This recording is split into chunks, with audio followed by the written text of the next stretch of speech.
I'm so pleased to have Landry Pouna, the Director of Operations at Kaeso Energy Services. Thank you for your time. Thank you for being here today. Okay, thank you. Thank you for having me today. As a 100% Angolan company specializing in well integrity, infrastructure, and consulting services, could you provide an overview of your company's journey and its role in Angola's energy sector? Yeah, good question. Kaeso Energy Services started in Angola 12 years ago, 2013, right? With one vision, right? To be a Pan-African company and to be a trusted local partner, right? We have grown there as a local company, and now we actually, I would say, a regional company, right? What do we do, right? We are on the energy sector where we provide services to energy company, in particular to the oil and gas companies, right? Actually, we start mainly with the oil and gas, but we have grown to the point where we now expanding to the whole energy spectrum. And not only in Angola, now we have a branch in Namibia where we operate already. And currently we are moving to Mozambique, right? As I mentioned, the vision is a Pan-African company, built to be really trust local partner. And I want to actually not to terminate there, but that we actually won in 2 consecutive years, the best local service company in Angola, right? The last one was with the Angola Oil and Gas conference, during the Angola Oil and Gas conference that just happened last month, where we were nominated, we were actually won the award to be, we were the best service company, or local service company in Angola, right? So how we achieve it, right? The company was built with that vision, but we consider 4 main pillars, right? The technology, right? The youth, the value addition in the country, and the social impact, right? These are the key pillars that we construct a company around, right? The technology, what about the technology? I mean, we not trying to do like the other service company. We are fetching really key technology around the world that we bring into our platform, because, and I didn't mention that, Kaeso is a platform service, right? So we bring the technology from around the world that we fetch in our platform, which is a platform service. It's platform service, why? Because we have massively invested in infrastructure in Africa, Angola, Namibia now, and we're doing the same in Mozambique. I'm talking about infrastructure, it's buildings, it's workshop, it's equipment, and everything that you can imagine to supply or to supply the oil and gas, right? We're not just renting, we're investing in infrastructure. We also, in that platform, getting the people locally to be able to apply those services, right? So the pillar I was talking about, the technology, right? The technology, of course, we don't have it, but we fetch it around the world to a couple of specific companies, but we're fetching very particular technology, which we call niche technology, where we see that it can have a huge impact with the customer, right? That's one of the pillars. The second pillar is youth. We know in Africa, the youth is Africa is all about youth, right? With 60% of population below 25 years old, right?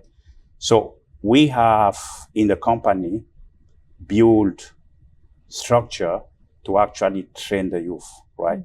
With just a couple of experts, right? And this is how we are able to deploy the services that we fetch around the world, right? With some of the key partners that we have around the world, right? That's the second pillar, the youth, right? The second one is the value addition. As I mentioned, we invest a lot in each country where we provide our services, right? In Namibia, we have a huge investment in putting a huge base, right? When I would tell you some of the external company, they are just renting, right? We invest a lot to have that, and all this investment goes to the country, right? And we supply everything from locally, right? As much as we can, we supply from the country, right? So our whole value chain is in the countries, right? So that's talking about the third pillar. The fourth pillar is the social impact, right? We do not forget about the community where we operate, and we have social initiative wherever we have our operation, right? Either in Angola or Namibia, right? I'm not going too much in detail as we don't have much time, but this is basically the vision of the vision and mission of Kaeso. And I believe that's where we were successful with this model, to the point that 12 years later, we got the best award of the local service company in Angola in 2 consecutive years, can say that. And earlier on, you mentioned your presence at Angola Oil and Gas. And you showcased the BISN bismuth alloy plug technology. How does this innovation enhance well integrity? And what impact does it have on operations in Angola? Very good question, right? I mentioned just earlier about one of our pillar. Our pillar is technology, right? And as I mentioned, we fetch key technology around the world to bring to the customer, right? Through our platform, right? And the BISN is one of those, because in the past we have also introduced a lot of key technology. And just to remember that even on the last African Energy Week, we present another technology last year, right? But the BISN is a new addition in our technology portfolio. Why? Because we found that it's a game changer in some of the application in the oil and gas field in Angola, right?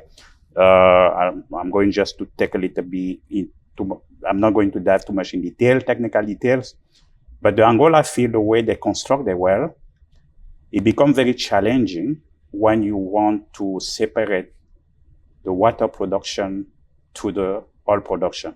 So when gas become really mature, what you happening is you're not only producing oil, but you also usually have a lot of water coming, right?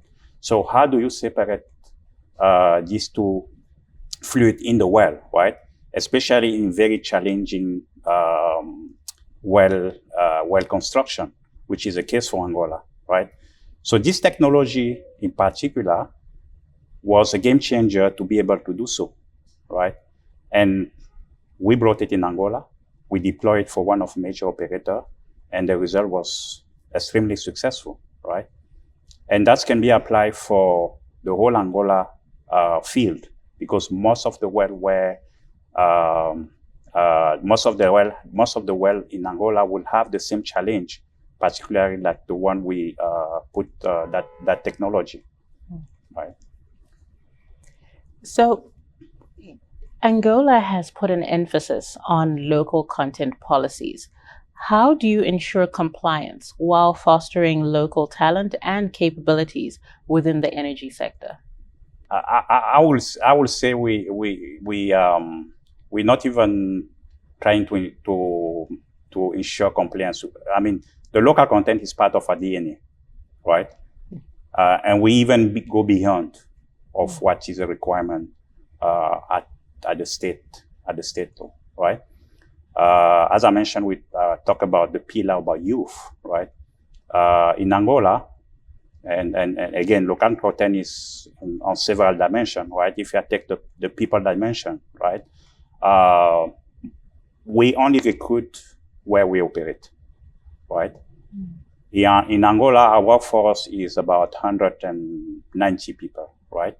On all these 190 people, We have 185 people, Angolan people, right? Recruited in Angola, trained in Angola, and they are delivering service, and not simple service. Are talking about technology. These are sometimes very challenging technology to deploy in the world, and these are done by Angolan technicians that we have picked up from university or young graduated that we have trained, gave them the skill, train them the skill, so that they can deploy the technology, right? This is on the people level. If you're talking about supply chain value, we are only fetching whenever we can locally, right? In terms of equipment, in terms of spare part, the only things we get abroad is things that are not available at the regional, in the country level, or at the regional level. This is where we turn outside to the outside the continent. But as a vision, as I mentioned, as a Pan-African vision, our goal is to always get everything that we need locally, right? That's the second dimension about the local content, right? The third dimension is also on the social impact that we bring in where we operate, right? This is another dimension and policy in the company. And as the industry moves towards decarbonization, what steps are you taking to align your operations with sustainability goals and reduce environmental impact? Yeah, here we're talking about ESG, right? And ESG is something that are really taking the heart, right? Because I mean, we cannot. I mean, the world is growing. That if we don't integrate ESG in our business, we're going to damage where we live. We're going to pollute the environment. So this is very important, especially for our children and our future generation, right? So this is a key part also in the strategy of the company, is also to implement all the ESG, the standard, right? And we have a lot of initiatives that we have actually implemented the companies. I'm not talking about the technology. As I mentioned about technology, we always do technology that have huge impact, right? To reducing the carbon footprint, right? We're looking at technology that can, let's say, cut the operational time that you deliver on the rig, right? By cutting the operational time you deliver on the rig, you reduce the carbon footprint of your operation, right? So on the technology level, we do that already, right? By fetching the best technology, or the technology can really bring down the carbon footprint. That's one of the pan we're addressing. The second one, we are helping actually customer to refurbish the equipment. And this is not just theory. In Angola, we have built a facility to refurbish one key piece of element they use in drilling, right? We call it drill bit. It's just like a drill that's help you drill a well. That's actually the piece that you put at the bottom of your pipe to drill your well, right? This piece of equipment to be produced has a high carbon footprint, right? So what if you can refurbish it and reuse it, right? You eliminate, right, the carbon footprint of making a new drill bit, right? We have in this ESG initiative installed a facility in Angola just to refurbish drill bit, right? And we have done it. The facility is ready, and we actually do a test it and functional, right?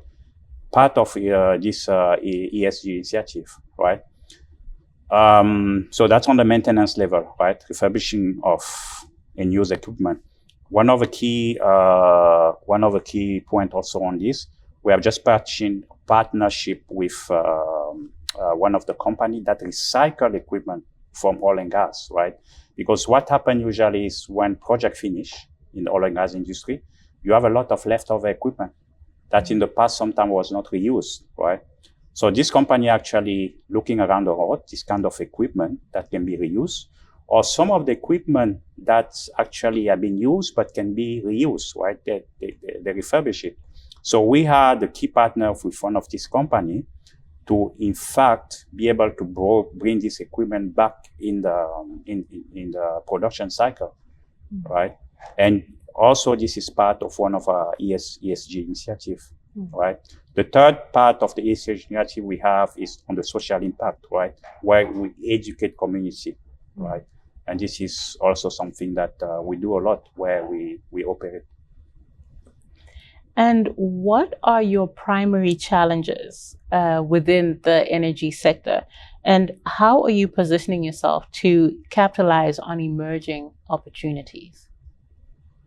Okay, I would say there's a lot of challenge that's everybody's facing in the oil and gas, especially in this region, right? But we need to understand the challenge can be opportunity. How you manage that, right? And we know the challenge, right? I talk about the human capital, right? And if you see a lot of companies, they bring people, the experts from outside to operate in Africa, right? Because they cannot find the expert on the ground, right? So this is one of the challenge ourselves. We have this challenge, but how we have overcome this challenge is by putting a very strong structure of training, where, as I mentioned, this pillar to take the youth to be able to deliver at the same level as the expert coming from outside, the same services. And we have done it, right? As I mentioned, in Angola, all our technicians in Angola delivering the same level of service is even better from feedback we have from the operator, the services, right? So that's I would say that's one of the challenge that we face all the time. But it's just a matter of putting the resources and the time to get there, right? Could be a very shortcut just to bring the people, especially from abroad. But on the long time, it's very beneficial because you are recruiting, you're taking the people locally. The overall cost of getting people from abroad and everything, you cut that cost, so you become more competitive with your service, right? Because you are able to reduce the cost of the personnel, right? So this is one of the challenge. The second challenge, and one of the bigger one, is and that's why a lot of service company, not only service company in each country facing, is the financial, right? And especially the FX. Why? Because a lot of law, particularly in Angola, even Namibia, oblige to pay local company in the local currency, right? But there in the oil and gas, you're competing with external company which are paying dollars, and they have a scheme to be paid in dollar, right?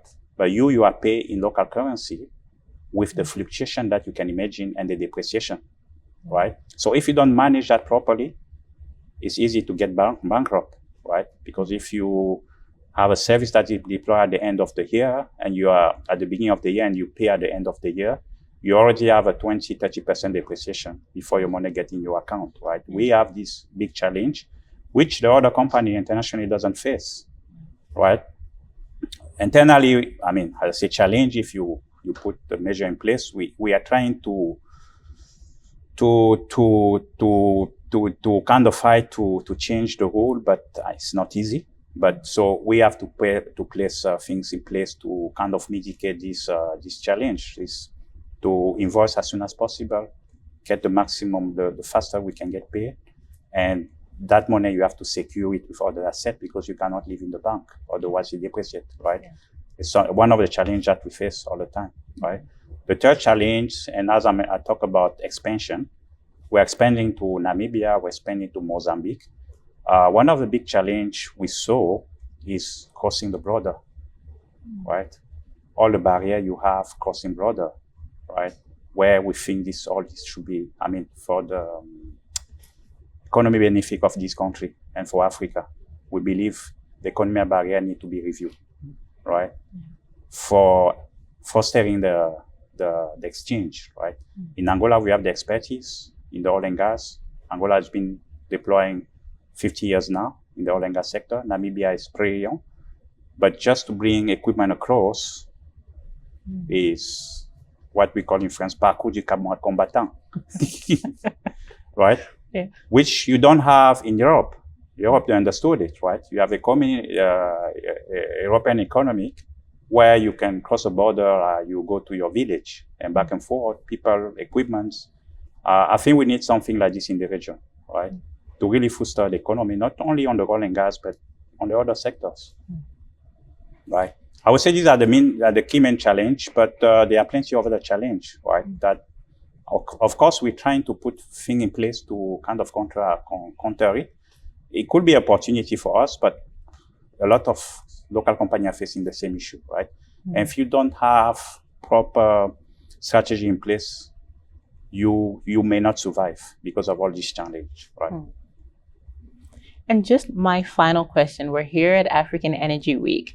How do you plan to leverage this event to showcase your technological solutions and local expertise? And what opportunities do you see for collaboration with other operators and stakeholders on the continent? Okay. Yeah, I mean, the African Energy Week, this is our second participation, and we are seeing very beneficial, right? We had a stand actually last year, and we have another stand here this time, right?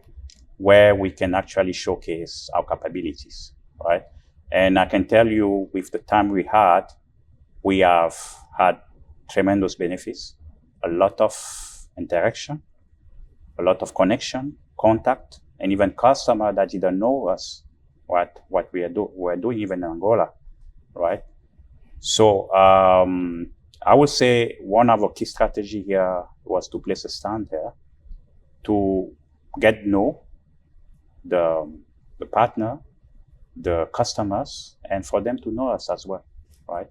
And for the days that we've been there, we have seen tremendous result, right? And I would say even thank you for the organizer for having this African Energy Week, right? Yeah. Fantastic. Thank you so much for your time. Thank you for being here today. Thank you for having me, and thank you.